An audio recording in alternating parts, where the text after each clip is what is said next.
हाँ, आपको बता दें कुछ बेहद बड़ी और अहम खबरें निकल कर आ रही हैं। जानेंगे एक एक करके विस्तार से। लेकिन इससे पहले अगर आप भी चाहते हैं पूरी दुनिया में फैली महामारी जल्द से जल्द खत्म हो जाए बिना किसी और नुकसान के, तो इस वीडियो को लाइक कीजिए और देखते रहिए।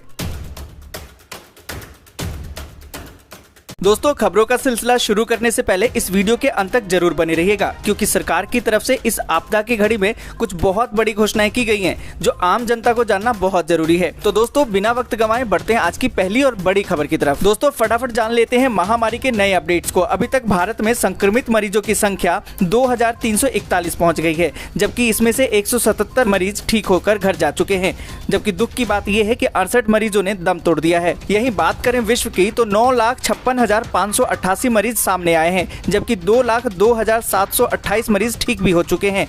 बात करें 48,583 मरीज ऐसे हैं जिन्होंने दम तोड़ दिया है।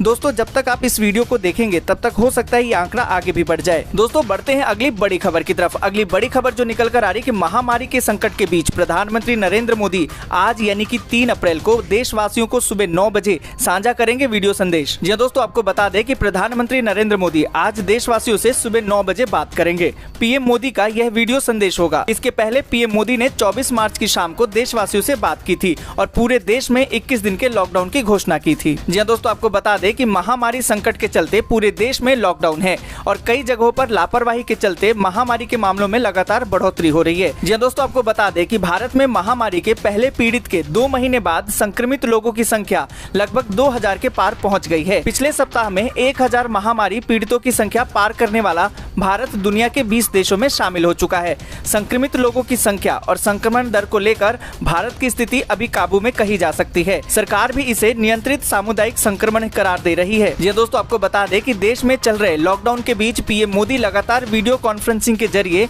देश के मौजूदा हालातों पर नजर बनाए हुए हैं। पीएम मोदी ने लॉकडाउन के बीच महामारी के खतरे को लेकर राज्यों के मुख्यमंत्रियों से भी वीडियो कॉन्फ्रेंसिंग के जरिए बातचीत की। प्रधानमंत्री ने मुख्यमंत्रियों से कहा कि महामारी के मरीजों के लिए अलग और विशेष अस्पतालों की जरूरत है। इस बैठक में पीएम मोदी के साथ गृह मंत्री अमित शाह और रक्षा मंत्री राजनाथ सिंह समेत अन्य प्रमुख लोग भी मौजूद थे। दोस्तों, आगे बढ़ने से पहले वीडियो को लाइक और शेयर जरूर कर दें। अगर अभी तक आपने चैनल को सब्सक्राइब नहीं किया है तो सब्सक्राइब करें, बेल के आइकन को दबाएं, ऑल नोटिफिकेशन को जरूर ऑन करें। और इसी के साथ बढ़ते हैं अगली बड़ी खबर की तरफ। अगली बड़ी खबर जो निकल कर आ रही है कि महिलाओं के जनधन खातों में शुक्रवार यानी कि आज जमा होंगी 500 रुपए की पहली किस्त। जी दोस्तों, आपको बता दें कि सरकार की ओर से महिला जनधन खातों में 500 रुपए की किस्तें आज से डलनी शुरू हो जाएंगी। लॉकडाउन के इस विकट समय में गरीबों को आर्थिक मदद देने के लिए प्रधानमंत्री गरीब कल्याण पैकेज में घोषणा की गई थी कि सभी महिला जनधन खातों में 3 महीने तक 500 रुपए प्रति माह डाले जाएंगे।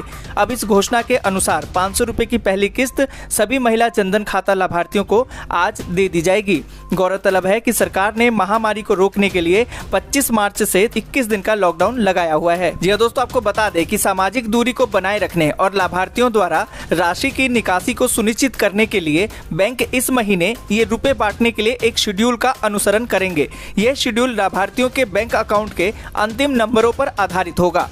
शेड्यूल के अनुसार जिन महिला जनधन अकाउंट का अंतिम अंक 0 या 1 है, वे 3 अप्रैल 2020 को बैंक जाकर अपनी राशि निकाल सकते हैं। इसी तरह जिन महिला जनधन खातों के अकाउंट नंबर का आखिरी अंक 2 या 3 है, वे 4 अप्रैल 2020 को अपनी राशि निकाल सकेंगे। इसके अलावा जिन लाभार्थियों के अकाउंट नंबर का अंतिम अंक 4 या 5 है, वे 7 अप्रैल 2020 को, और जिनका 6 और 7 है वे 8 अप्रैल 2020 को, और जिनका 8 या 9 है वे 9 अप्रैल 2020 को राशि निकाल पाएंगे। वहीं 9 अप्रैल के बाद लाभार्थी किसी भी कार्यकारी दिन अपनी सुविधा के अनुसार बैंक से रुपयों की निकासी कर सकेंगे। जी हाँ दोस्तों, आपको बता दें कि बैंकों ने सभी लाभार्थियों से सहयोग करने और सभी की सुविधा और सुरक्षा सुनिश्चित करने का निवेदन किया है। यहाँ आपको बता दें कि सरकारी निर्देशों के अनुसार फिलहाल किसी भी बैंक एटीएम से निकासी पर कोई शुल्क लागू नहीं है। जी हाँ दोस्तों, बढ़ते हैं अगली बड़ी खबर की तरफ। अगली बड़ी खबर जो निकल कर आ रही कि 15 अप्रैल को लॉकडाउन खत्म।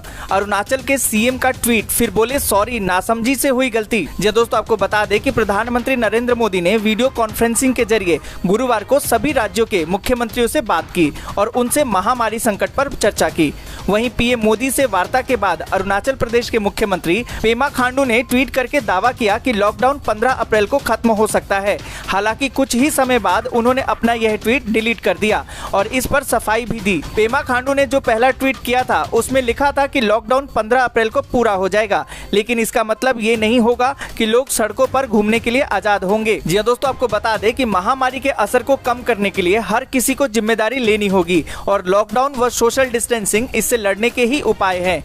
वहीं इस ट्वीट को उन्होंने कुछ ही समय के बाद डिलीट करते हुए एक नया ट्वीट किया और लिखा कि लॉकडाउन के समय को लेकर किया गया पिछला ट्वीट एक ऑफिसर ने किया था जिसकी हिंदी की समझ काफी लिमिटेड है, इसलिए ट्वीट को हटा दिया गया।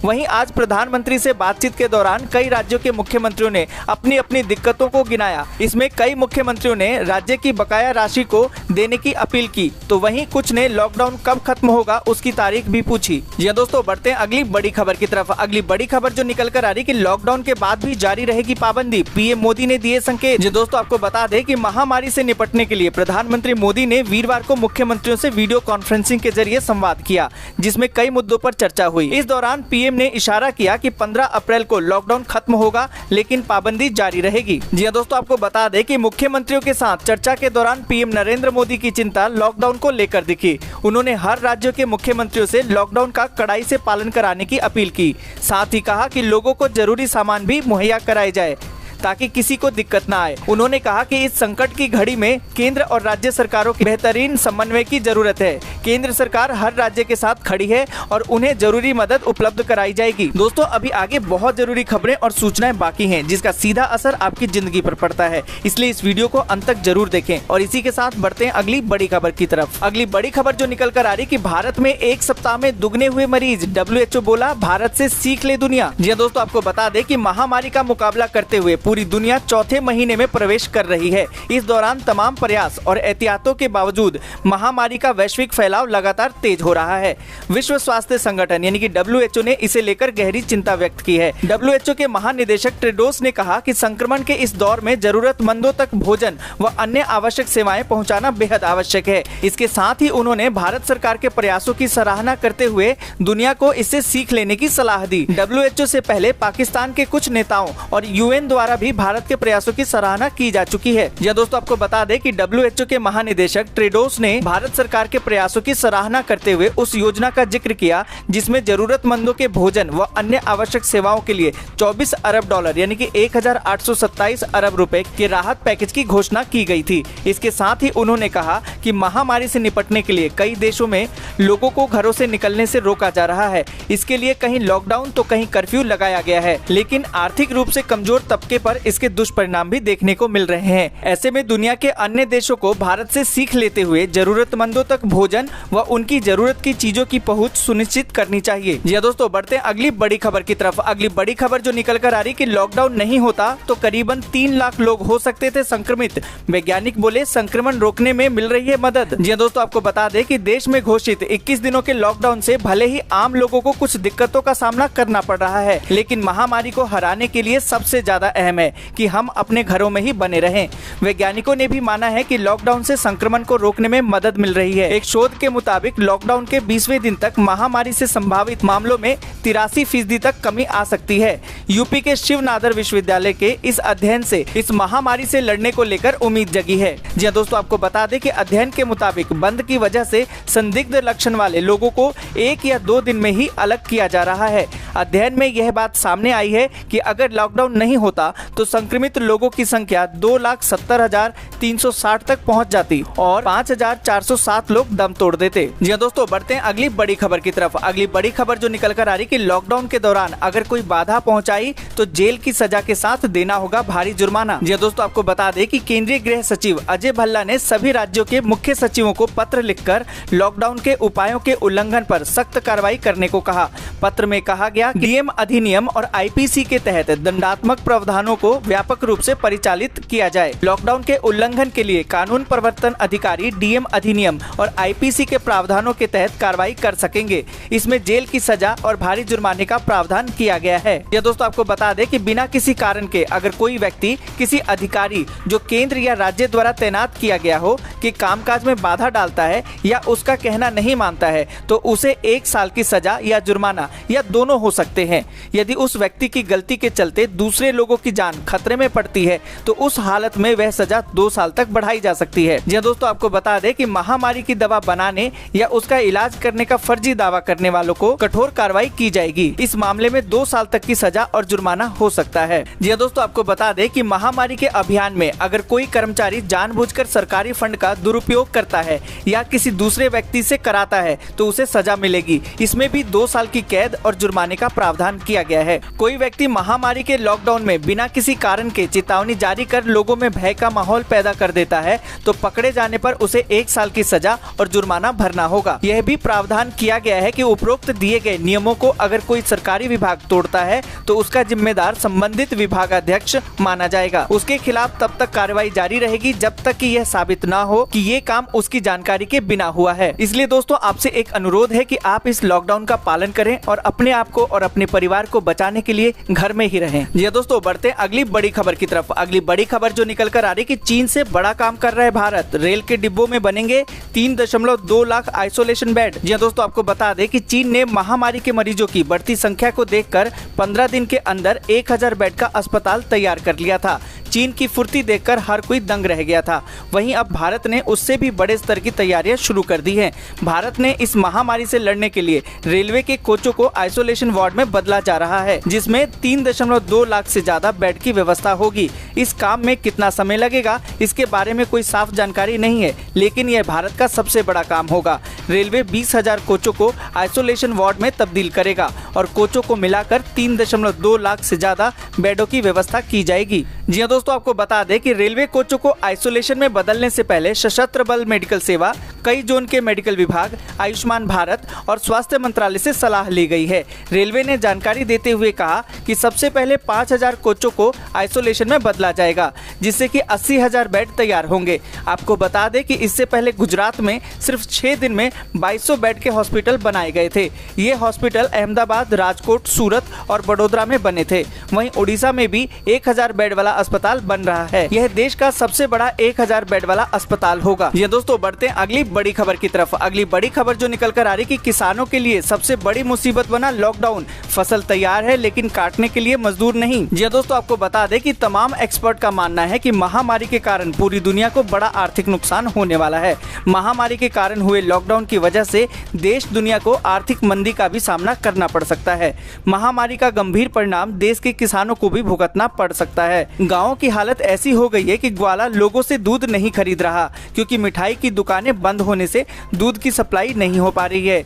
महामारी के कारण हुए लॉकडाउन का खामियाजा उन किसानों को भी भुगतना पड़ रहा है जिनकी पूरी खेती ही मजदूरों के भरोसे है। जी दोस्तों आपको बता दें कि 24 मार्च को प्रधानमंत्री नरेंद्र मोदी ने पूरे देश में 21 दिनों के लॉकडाउन की घोषणा की थी। उसके बाद जो जहां था वहीं अटक गया। कुछ लोगों ने पैदल और रिक्शा से पलायन भी किया। 27 मार्च को लॉकडाउन के नियमों में संशोधन हुआ और कृषि कार्य को आवश्यक सेवाओं की सूची में शामिल किया गया, लेकिन शायद संशोधन करने में सरकार की ओर से देरी हो गई थी। इसी बीच दिल्ली, पंजाब, मुंबई और नागपुर जैसे शहरों में मजदूरी कर रहे मजदूर घबरा गए और गाँव के लिए पलायन कर गए। जी हाँ दोस्तों आपको बता दें कि मजदूरों के इस पलायन का सबसे बड़ा नुकसान पंजाब के उन किसानों को हो रहा है जिनकी खेती बिहार और उत्तर प्रदेश के मजदूरों के भरोसे थी। इस वक्त गेहूं की फसलें पक गई हैं और उन्हें काटने का वक्त निकला जा रहा है, लेकिन मजदूरों की कमी के कारण फसल खेत में बर्बाद हो रही है। इसी बीच मौसम का भी डर है, क्योंकि यदि खुदा न खास्ता मौसम का मिजाज बदला और आंधी तूफान के साथ बारिश हो गई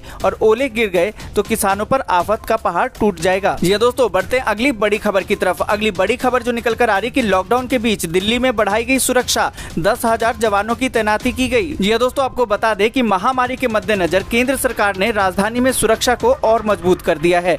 लॉकडाउन के दौरान सुरक्षा व्यवस्था को बनाए रखने के लिए केंद्र सरकार ने दिल्ली में सीएपीएफ के जवानों की संख्या बढ़ा दी है। देश की राजधानी में सीएपीएफ की 100 कंपनियों को तैनात कर दिया गया है। एक वरिष्ठ अधिकारी ने गुरुवार को बताया कि केंद्रीय गृह मंत्रालय ने लॉकडाउन के दौरान दिल्ली में सीएपीएफ के जवानों की संख्या बढ़ा दी है। सरकार ने बुधवार को आदेश जारी करके दिल्ली में लॉकडाउन के दौरान कानून व्यवस्था को बनाए रखने के लिए इन कंपनियों में करीबन 10,000 जवानों की तैनाती बढ़ा दी है। जी दोस्तों, आपको बता दें कि अधिकारी ने आगे बताया कि फरवरी से अलग अलग बैचों में राष्ट्रीय राजधानी में इन इकाइयों को तैनात किया गया था। आपकी जानकारी के लिए बता दें कि केंद्रीय सशस्त्र पुलिस बल यानी कि सीएपीएफ की एक कंपनी में करीबन 100 जवानों की क्षमता होती है। जी दोस्तों, बढ़ते हैं अगली बड़ी खबर की तरफ। अगली बड़ी खबर जो निकल कर आ रही कि तबलीगी जमात पर सीएम योगी सख्त, बोले जो बदसलूकी करे दर्ज करो एफआईआर। जी दोस्तों, आपको बता दें कि उत्तर प्रदेश के मुख्यमंत्री योगी आदित्यनाथ ने तबलीगी जमात को सख्ती दिखाई है।